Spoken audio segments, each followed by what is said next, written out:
இவரு இங்க தெலுங்கு லெஜெண்ட் மட்டும் கிடையாது, காமெடி இண்டஸ்ட்ரி இந்தியாவுக்கு லெஜெண்ட்.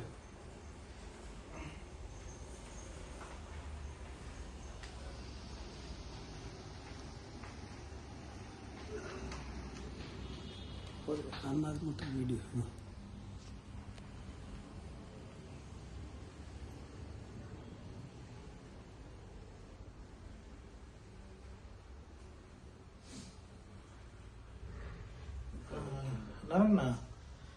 சார் வந்து இது வாங்கி பத்மபூஷன் இது வாங்கியிருக்காரு. பத்மஸ்ரீ வாங்கியிருக்காரு.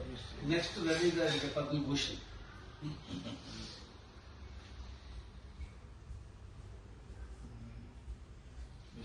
Best company